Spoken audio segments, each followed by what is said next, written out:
Call the meeting to order. All rise for the Pledge of Allegiance. I pledge allegiance to the flag of the United States of America and to the republic for which it stands, one nation, under God, indivisible, with liberty and justice for all. Roll call. Member Thomas is absent. Is there any changes to the agenda? Council? Nope. No. Okay. Do I have a motion to approve the agenda as presented? Motion to approve. Motion by Heidi, seconded by Joe. Call the question. All those in favor signify by saying aye. Aye. Opposed? Motion carries 4 in favor, none against. Approval of the minutes of the March 20th, 2019 regular meeting. I'll receive them in your packet. Is there any changes, corrections, or clarification needed? Hearing nothing, do I have a motion to approve the minutes of the March 20th, 2019 regular meeting? I'll make the motion. Motion by Diane, do I have a I'll second? second. Second by Heidi. Call the question. All those in favor signify by saying aye. Aye. Opposed? Motion carries 4 in favor, none against. This now brings us to our public open forum. There's no one in the audience, so I don't think we have anybody that would like to speak, so we'll move on. We don't have any public hearings. Then brings us to our reports and presentations. Park Board report. So the Park Board was to meet last night, Tuesday, April 2nd, for a regular meeting. We did not have a quorum, so we did not have a meeting, although we did have a young man that's doing an Eagle Scout project that he came prepared to present. So he did present to the two that were here, even though it wasn't an official meeting. So we'll have a Park Board meeting again next month, and hopefully we'll have a quorum. Okay. EDA report. The EDA met today on their regular meeting. We just had really one item on the agenda, and that had to do with the Main Street apartment complex. They have the option to buy the lot that's just north of them, between them and the sixplex up there, which they plan to build some townhomes that are similar to kind of the Avon Estates, they're called. They're townhomes you can kind of see off the freeway in Avon, just this side. That was one of their projects, and so they're proposing to build there on that after they finish their second phase on the existing building. And so they're requesting the city, they want to exercise their option. They had an option to purchase that for $1 for 2 years. And so they're requesting to exercise that. So the EDA is recommending that we do that, and that will be an action item, so. Okay. Any questions? No. Okay. Policy Committee report. So the policy committee met on Tuesday, March 26th. They had 3 different policies that they were looking at, and the council members on that committee are Dave Thomas and Joe Fickman. The one thing they looked at the most would have been rental licensing for rental houses, be a licensing and inspection process, and then we had some samples of ordinances that are kind of more like Staples, Park Rapids, that type of city, that size of city, so we're not reinventing the wheel. And so their recommendation, which we'll be talking about, is to set up a public meeting and invite all the landlords in, and let's have this thing critiqued so we make sure we have the right ordinance before we actually have the public hearing to adopt it. So that'll be our next step, and I think I have it in there to set that public meeting coming out in the future. And the second thing was they talked about a congested district parking permit. And our congested district, it's defined in our ordinance of 2 blocks of Main Street and then a block of Sinclair Lewis Avenue. And so they have a policy in here regarding allowing by permit an overnight parking for events. And we can talk about that more when we get to that. And the third item is they're looking at the capital assets policy for some revisions, which I don't have that back in front of you yet, that has to do with the useful life of our assets. Is a road really last 40 years? Does an ambulance last 15? You know, just trying to get our capital assets policy for depreciation purposes more in line with how we're using them. So that'll be at a future meeting. And I think that's it for the policy committee. Questions? Okay. Operations Committee? The Operations Committee also met on Tuesday, March 26th, and that's Diane and Dave. And so we had 3 main items that we spoke about, and that would be the crack filling, the 2019 crack filling project that we would be working on, the 2019 mill and overlay project, and then actually discussed the purchase of the new wheel loader. So those 3 items are later on your agenda. Okay, questions? Okay, we'll move on to action items. So the first action item is for a cigarette license, and that's application and fee, and this is for 632 Main Street South. And it is a residential house, but it is zoned commercial, and so they're intending to have like a smoke shop in the porch on the front of that building. So it's at the corner of 6th and Main, I think that it is. And it's I'm not sure how it's pronounced. Excentrios, I think is what they are. Excentrios Inc. And so they're applying to put in a smoke shop to sell cigarettes and vaping supplies at that address. And so that is what this request is, to approve that request. And they do meet all the other requirements of our tobacco ordinance that we did also recently update. When do they plan on opening? They plan on opening in May, Okay, so because I'd noticed there wasn't any signage or anything. No. Stating anything. Well, they had at one point, they were going to wait till July 1st to open so that they didn't have a renewal coming up right away. So if it is July 1st, maybe I could have bad information, but I know they've told me both dates. Okay, any questions? Do I have a motion to approve the request for a cigarette license to Excentricos Incorporated, doing business as Excentricos Smoke Shop? I'll make that motion. Motion by Heidi, do I have a second? I'll second. Second by Joe. Joe. Any last minute comments? Call the question, all those in favor signify by saying aye. Aye. Opposed? Motion carries 4 in favor, none against. 7B, approve resolution 2019-19 authorizing quotes for crack filling. The Operations Committee, they're recommending that we proceed with obtaining quotes for a 2019 crack filling project. We're recommending that all the city streets east of the river, so all the Morningview area streets out there that have all been seal coated, that we go back through all those with crack filling. There's quite a few that are opening up. So that would be the main focus area, but then there's also some streets in town that we've either seal coated or paved in recent years that could use that, and Ben is actually developing the map. I think he had a number that was a little bit smaller than this. I rounded up to 15,000 just to make sure that we can cover everything we need, but we bid it out and then we buy it on quantity, so whatever we actually use is what we pay for. So what we're doing here is just requesting approval of resolution 2019-19 authorizing the quotes, and those will be opened on April 25th. So we would expect to have that on the May 1st council meeting for approval. Questions? Comments? Do I have a motion to approve resolution 2019-19 authorizing quotes for 2019 crack filling project? I'll make a motion. Motion by Joe, do I have a second? I'll second. Second by Diane. Call the question, all those in favor signify by saying aye. Aye.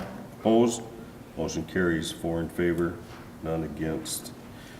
7C, approve resolution 2019-20 authorizing quotes for mill and overlay. The Operations Committee also discussed mill and overlay project proposal.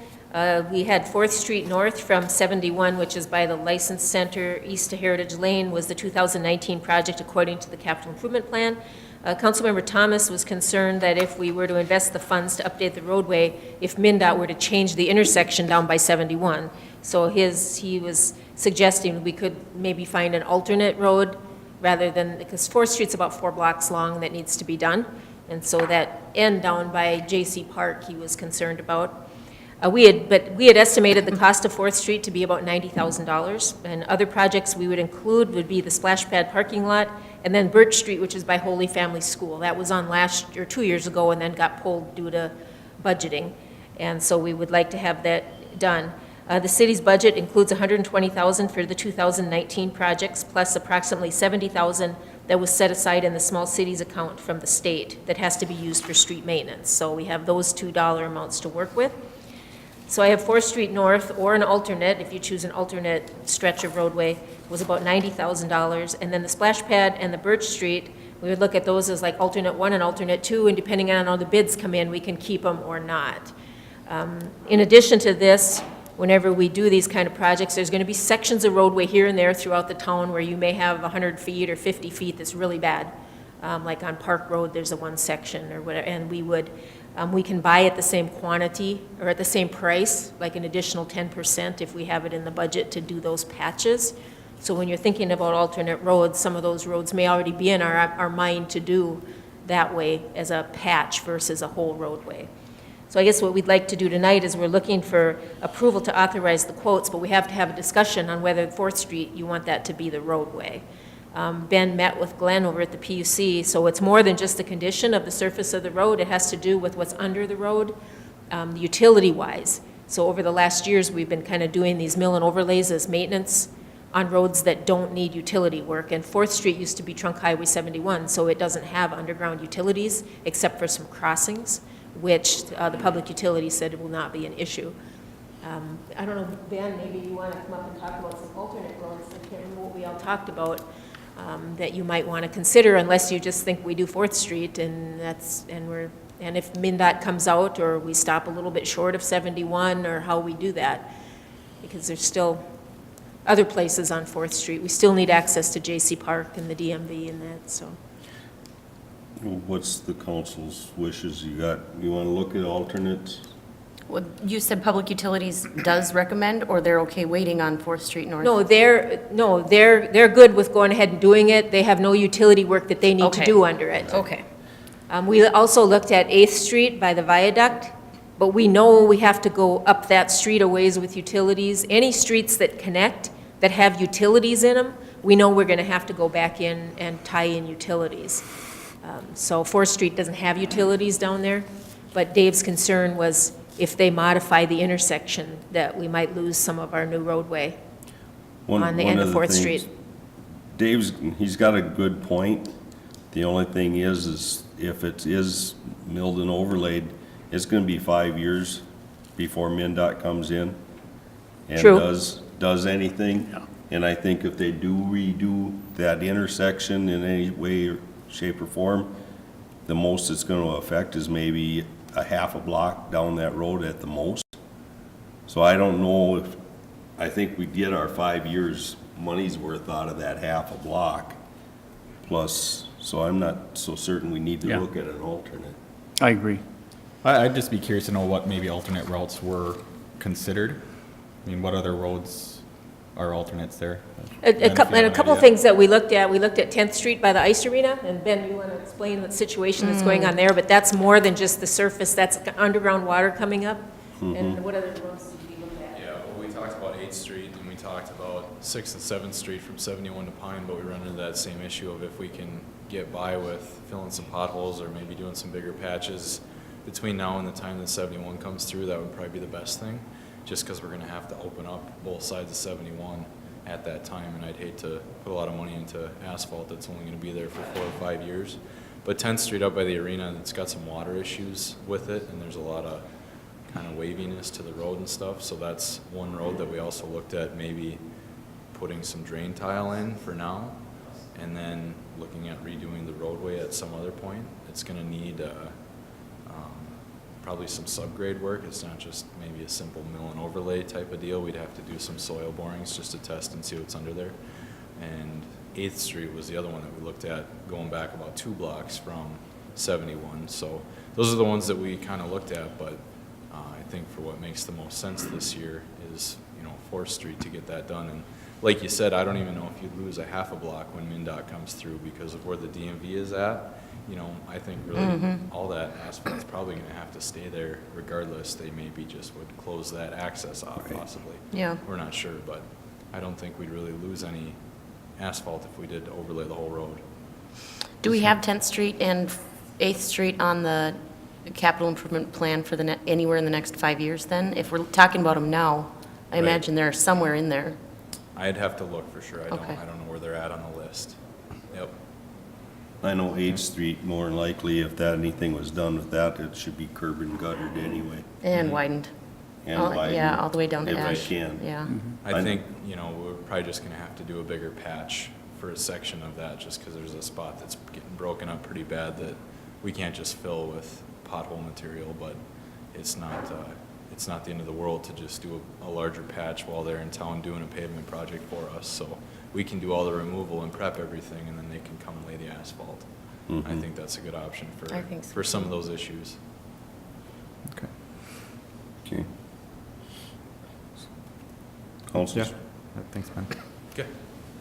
what's the I'll- consensus? I'll make a motion to approve the resolution authorizing the bids for 4th Street splash pad and Birch Street for the sections identified. Okay, I'll second it. motion by Joe, seconded by Diane.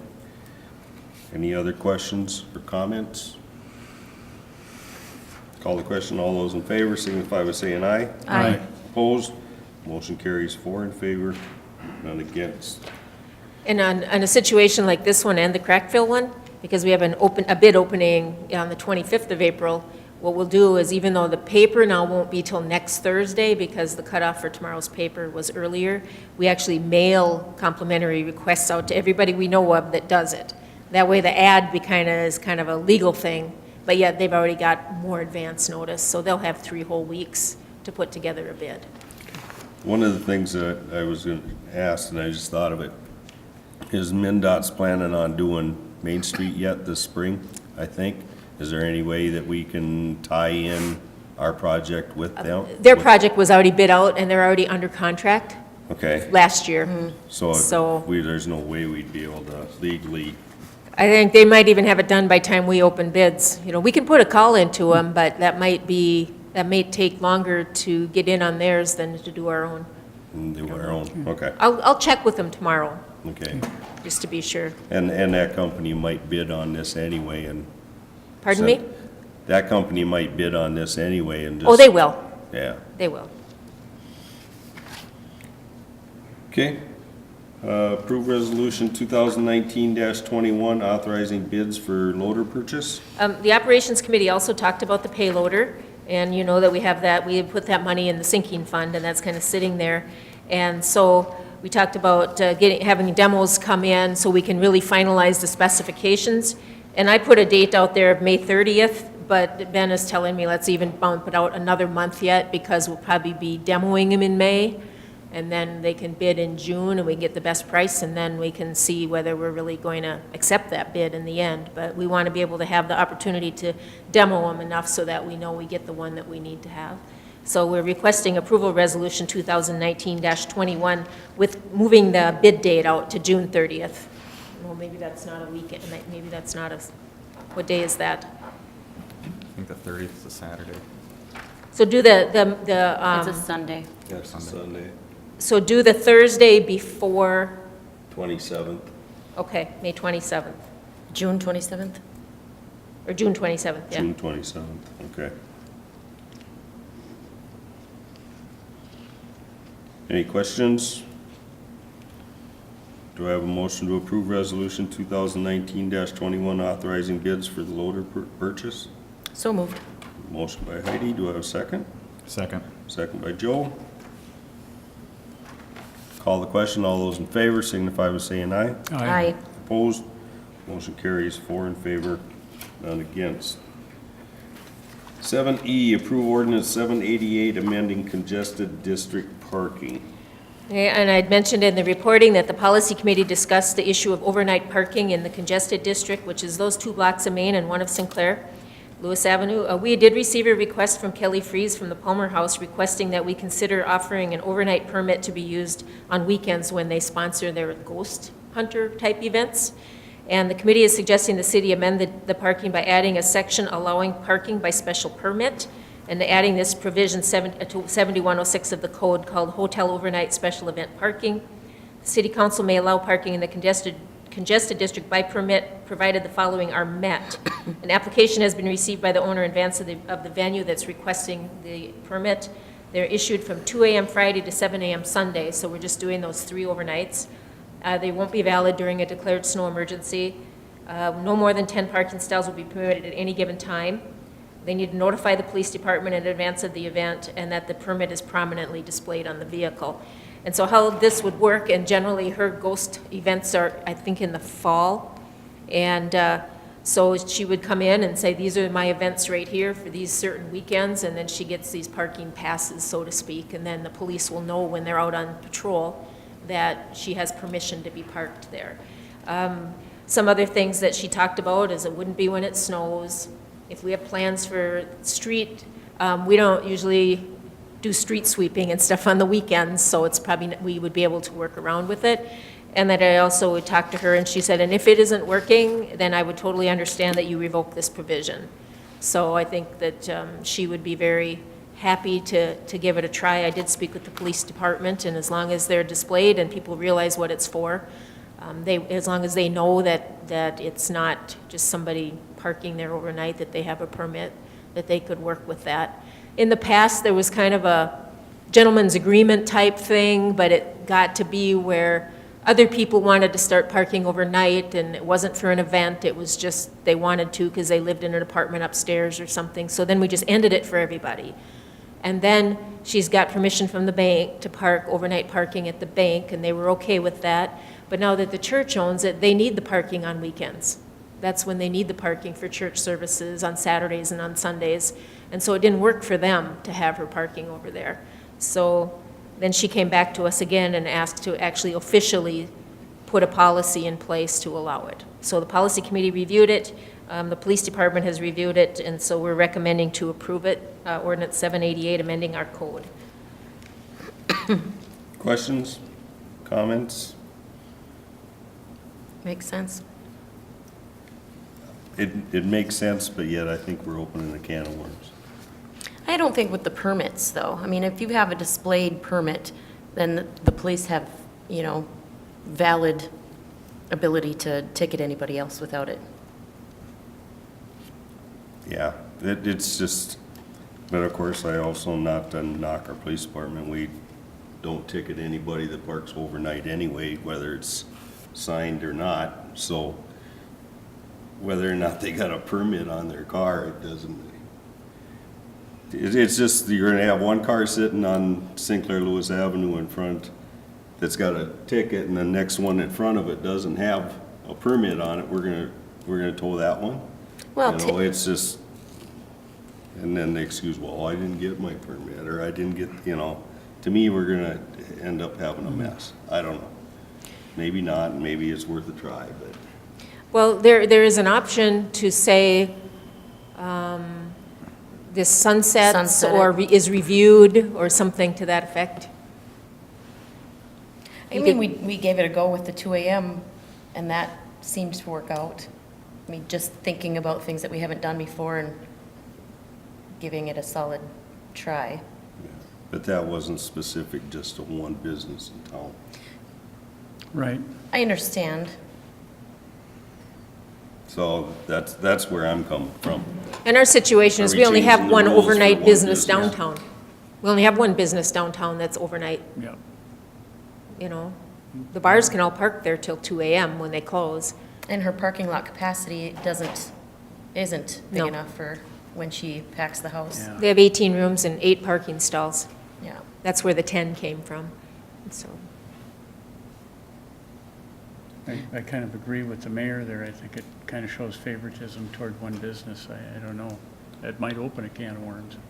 Well, how about we just put that it sunsets after 1 year unless we renew it? I think it supports Kelly in her efforts of increasing her business here in town, and she has increased the business here in town with her events, not just specifically to her hotel, but to other businesses, the bars and the restaurants. Yeah, my opinion, I think with it being related to lodging, overnight lodging, and, you know, these events are bringing people in town, utilizing our other businesses, there's a benefit to that. And, you know, I don't think we're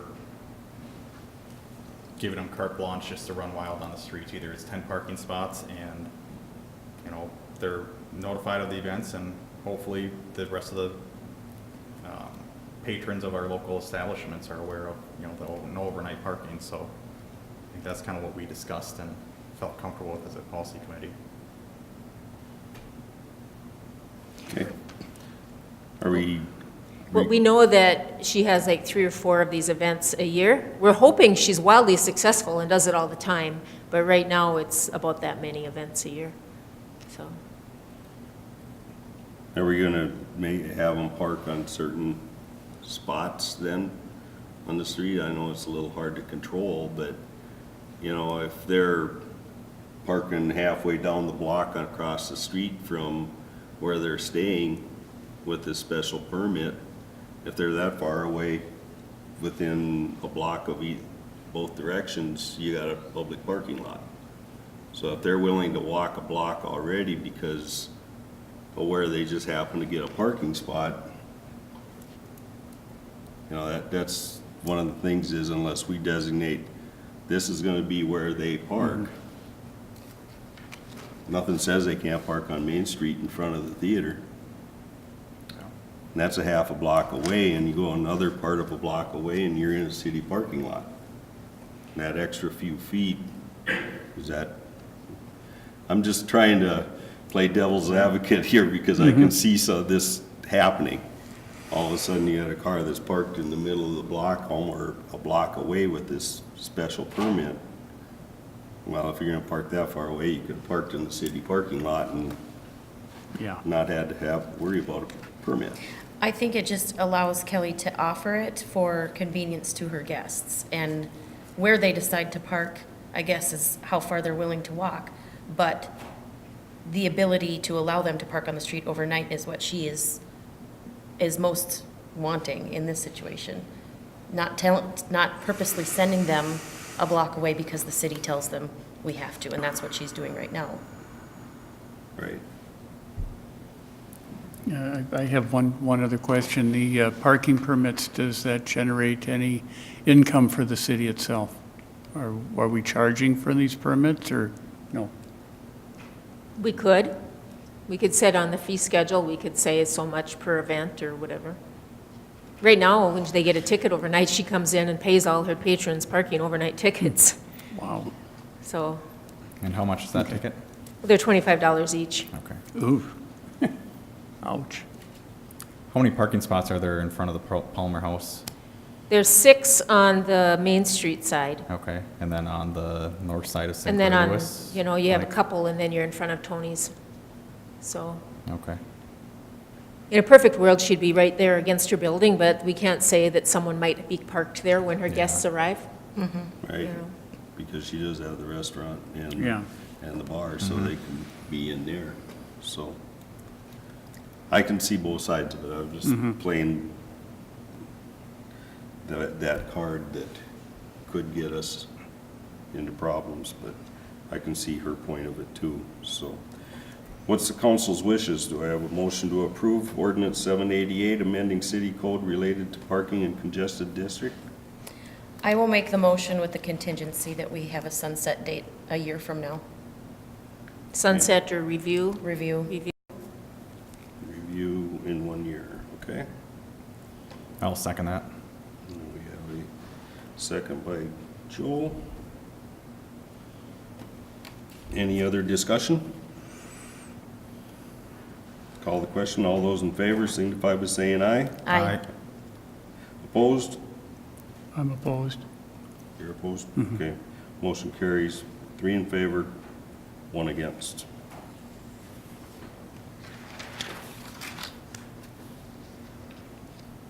Seven F, set public meeting, rental inspection, and licensing.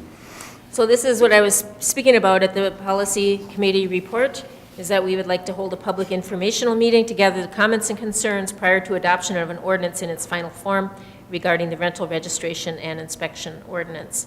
So if you have your calendars in front of you, we need to pick a date, and imagine it would have to be in the evening because a lot of our landlords have day jobs, you know, so we maybe have a 5 or a 6 o'clock evening meeting and invite them here and talk about the outline of how the ordinance is going to work, how the process will work, and get their feedback.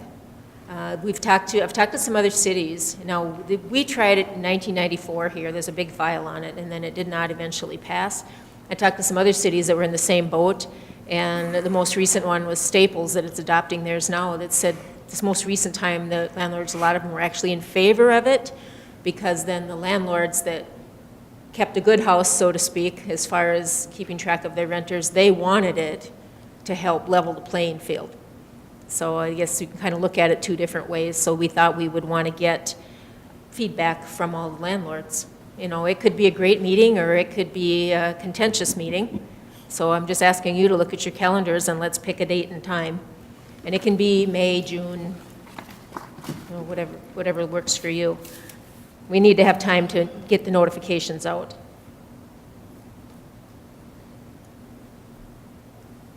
Should we go for that Wednesday after? I mean, is there weeks that you're absolutely gone and can't make it, or? I can make that. I'm thinking, you know, if we stay with the Wednesday in between council meetings. So either May 8th or June 12th. Or May 22nd, First- but then it's that- going yeah, up against, Memorial Day weekend, well, not yet. but- no. I'm fine with either.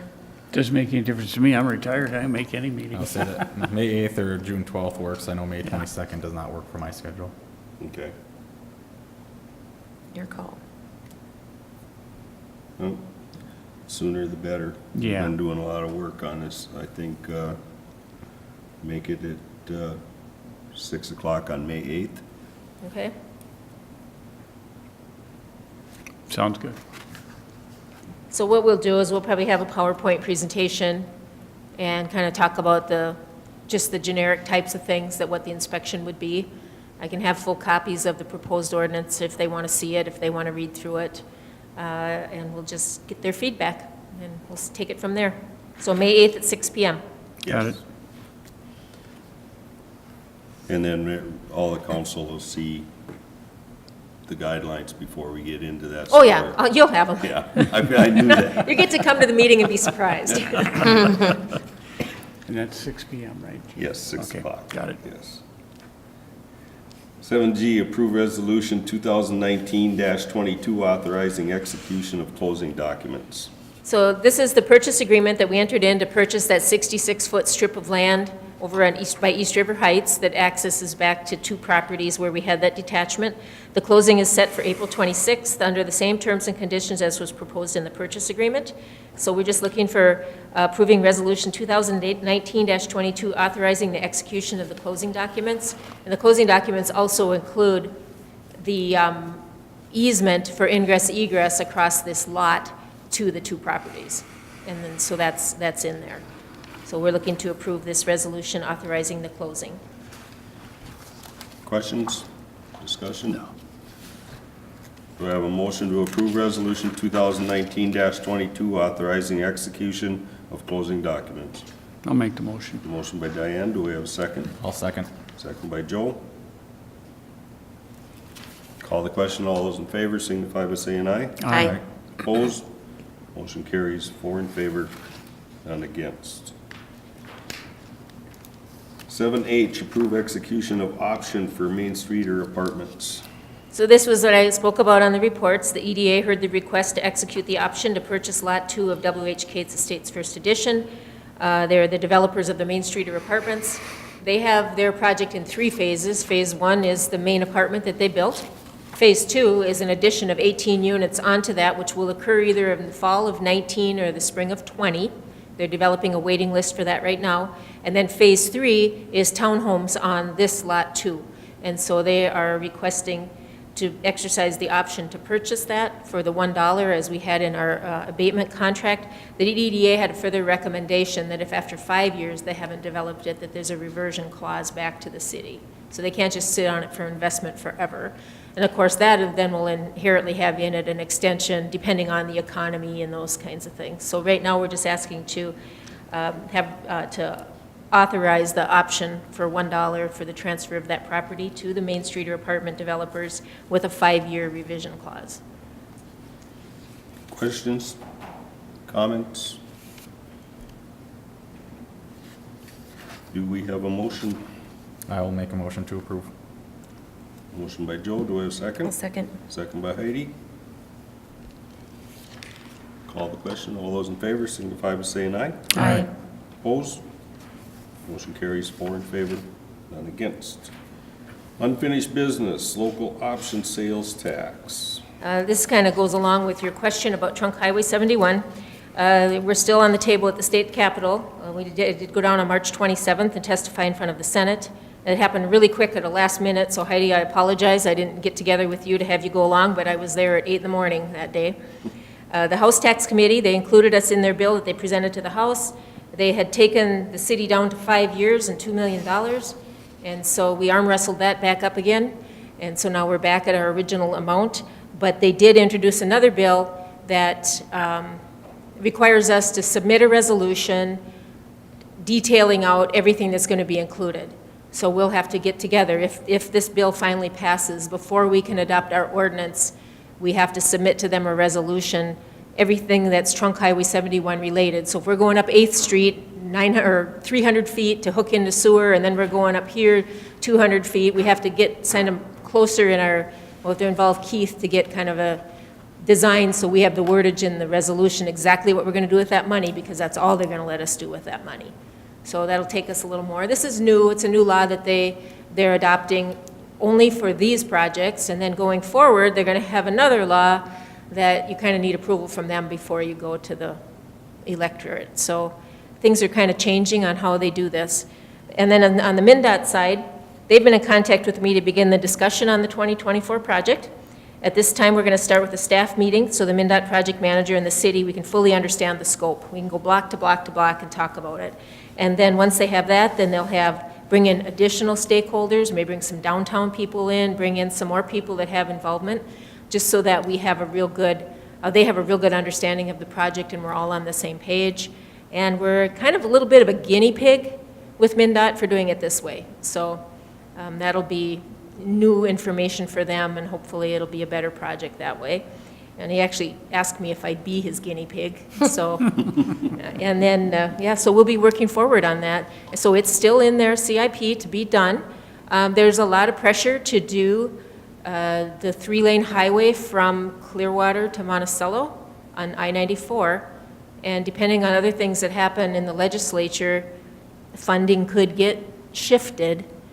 And even if MnDOT puts it off in their capital improvement plan, their fiscal years are opposite ours, so it still could be physically in 2024, but they might call it 2025. So still working forward. We still have our foot in the door, and we hope to have the bill by the end of May.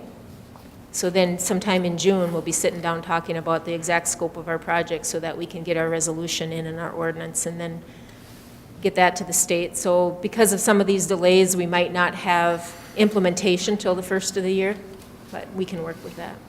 So still moving forward. Questions? Capital asset policy amendments? And I kind of reported about this on the policy committee, that we reviewed the capital asset policy and we're talking about the dates and the lives of the assets, but now at this point, I'm going to be talking to all the department heads, kind of a little more in detail about the useful life of our equipment and our buildings and our roads and all of that, and then we'll come back with an updated policy sometime this summer. Okay. Red Schoolhouse relocation? So we've scheduled, or we had a meeting, or we're trying to schedule a meeting. I talked to the Fair Board. I think now we're down to May 11th is the day that they can meet with us, and it has to be a Saturday.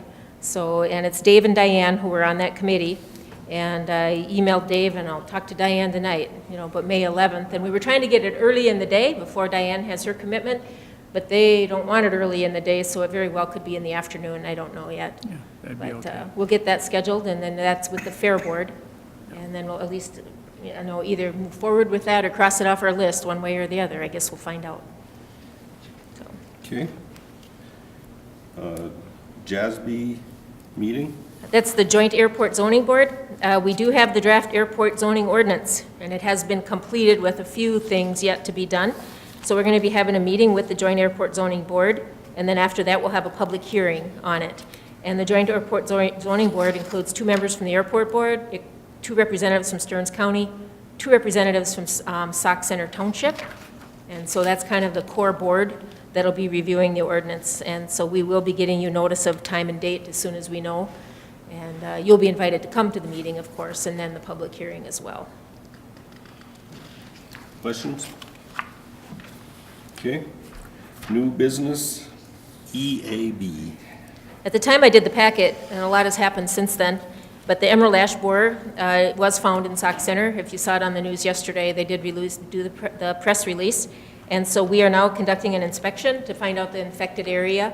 And we kind of have an idea of the general area of where it is, and we'll continue to work on that to kind of hone down on what that is. So then the owners in the area will be notified via postcard to inspect their trees and to contact us if they suspect it. So that's going to be kind of the geographic area. We'll just do a kind of a mass mailing to all of those people. Then we're also going to be attaching an information card to the trees that are infected. They'll be getting the red ring that you see on the elm trees. These ash trees are going to get the red ring. And there'll be an information card on that so people know what's going on. But those owners will also be sent a letter. And that letter, according to our city code, gives them 15 days to remove it or cause it to be removed.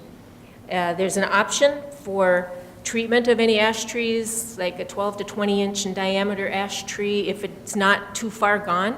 The area that we're looking at right now, I think most of those trees can't be treated anymore. And so, because the emerald ash borer has gotten more in the stem of the tree versus the branches. And then there's also the issue of stump removal. The wood that comes off these ash trees has to be burned or chipped. And so I believe we'll be chipping it, and then the bigger logs, of course, that won't go through will have to be burned. And then we do have one additional thing. The city will be cutting and chipping or burning all our boulevard trees and our park trees, and we're going to be starting that right away. Anything that we have that we know is emerald ash borer on the city property and boulevard property. And then we have the option, we want to get people to act very, very quickly on getting their trees down, because these things hatch, and it'll be about the 1st of May, they'll be hatching and they'll be flying. And so we want to get it done before then. And so what I'm coming for you to tonight is to authorize us to allow us to use the city staff to cut the trees on private property with owner's permission. So if we send out this notice to these people, or we contact these people and they tell us, yes, you can go on my property and take down these trees, that we would like to be able to go in and do that just to get it done in this kind of like our first response time. So this is only going to be in April of 2019 that we're going to be able to do this for people. There are some significantly sized trees very close to power lines and very close to houses that we won't be able to do. They're going to have to hire a tree service to do that. We don't have the gear to climb up in the trees and cut them and lower them down. We do have the use of the chipper. We do have use of the public utilities staff. I'm sure we could have the use of the Melrose staff and the Alexandria staff if we needed. So, I mean, we can put together a pretty good plan, but I'm here tonight just to ask that if you guys would have a discussion and consider us to have city staff go on private property with permission just to eradicate as much of this as we can in April. And Ben has learned a lot in the last couple days about emerald ash borer, so if you have any questions, he's met with them in person and talked to them.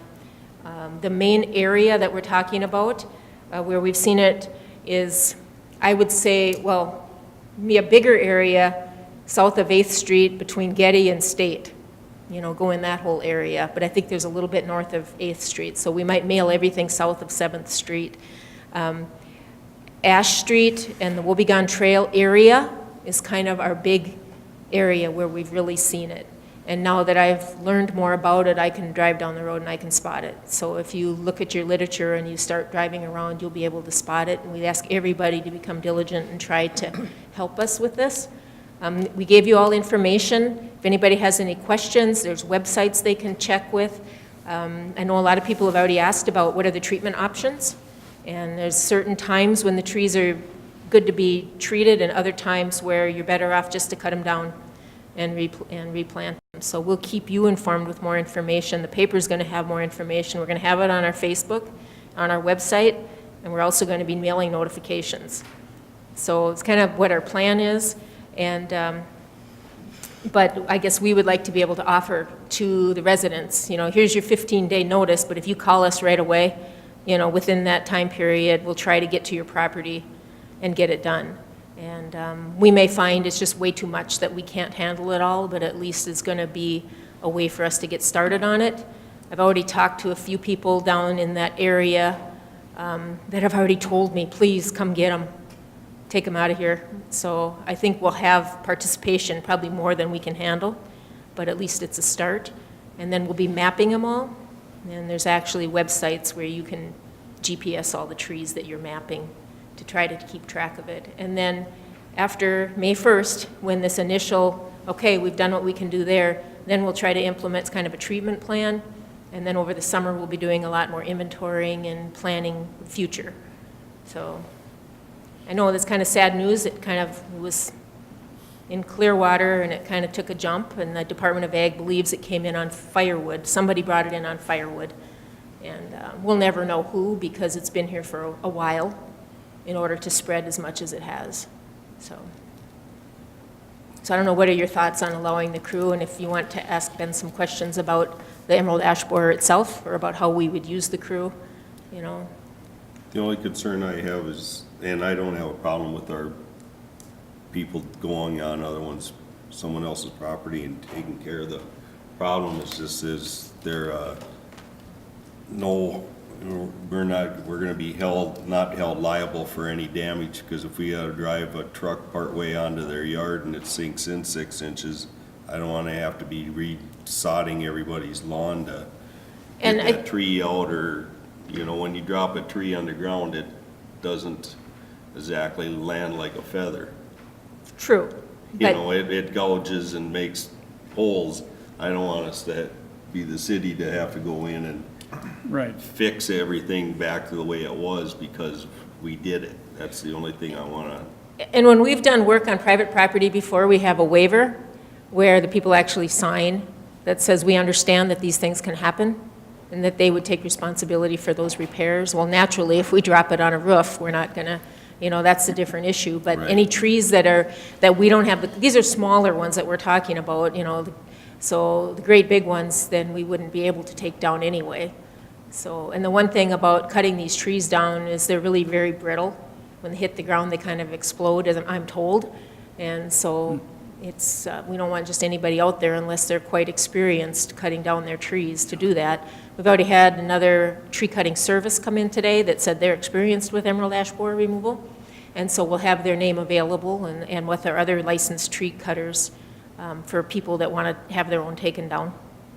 So. Will there be procedural information if somebody does decide to take care of their own trees, as far as getting the trunk or the stump out and burnt?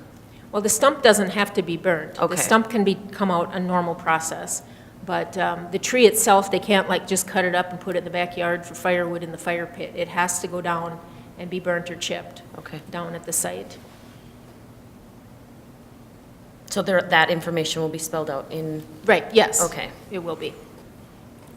On the treatment part of it, and this is just like it's new to all of us, is if you do treat a tree, is that basically just delaying the inevitable, or is it actually a treatment that will? As I understand it, is that this treatment is going to prolong the life of the tree. A lot of cities will do part eradication and part treatment to allow them the time to get it all done, and then in the meantime, they're planting, and the younger trees are starting to take root before they finally have to take the older ones out. And I think what we're probably going to do in Sinclair Lewis Park and Campground, we have 132 ash trees, and it's not up this way yet, but we want to plan for that. And so we'll be selecting our prime, nice trees that might be the best candidate for treatment, and we'll be recommending treatment for those. Whether it's the use of our staff, of seasonal staff, of community service, there's some different ways that we can do that. I think there's actually even University of Minnesota has some internships type things where students need to do this type of thing, so we'll be researching that. And of course, that would be available to members of the public as well. That part hasn't been all ferreted out yet. We're just concentrating on this initial, we have such a short timeline because of the time of the year that we'll get this part done first, and then we'll develop that other phase. And as far as the city taking care of going on other people's property to remove the trees, we're going to have a short window well, May 1st obviously is the last day, but when we get into next October or whatever, we're not gonna be going in and removing trees off of people's property, right? Or I would only say that we would only do that if we came back to the city council and had a different kind of a plan that we wanted you to approve. So what I'm asking you for now is just April of 2019 to try to get this initial piece done before they take flight. Okay. And as an incentive to get Right. people to, let's get this done. Yeah. Right. Discussion? Council, got any Did I miss anything? ideas or? And this is just that designated zone, right? The. south Well, we of won't be 7th cutting Street trees kinda. down that aren't infected. Well, yeah, I know, but if it Yeah. comes up Or that that we don't know somebody or- would locate Yeah, we it. could have somebody that would call in the north end of town and say, hey, come get it while you can. No, we need to concentrate where they're infected and where they are confirmed infection. Right. Okay.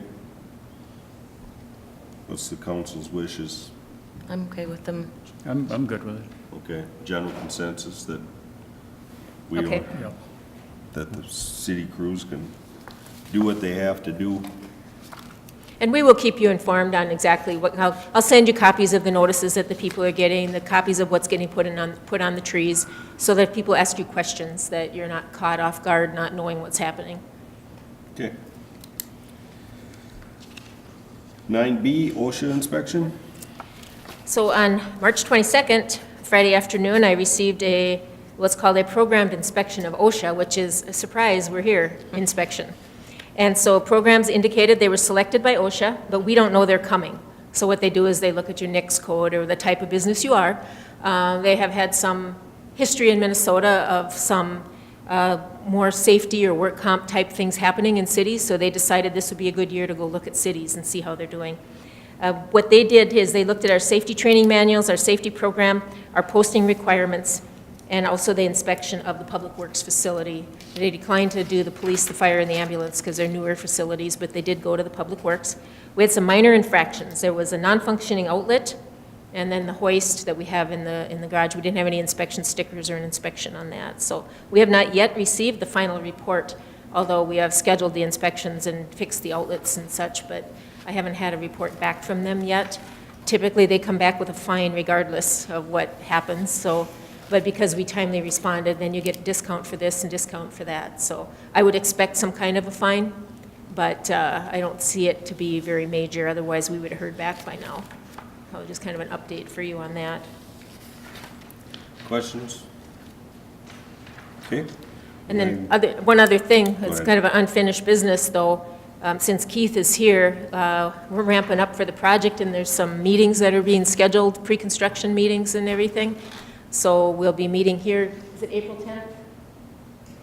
I think it's. Here in the hospitals.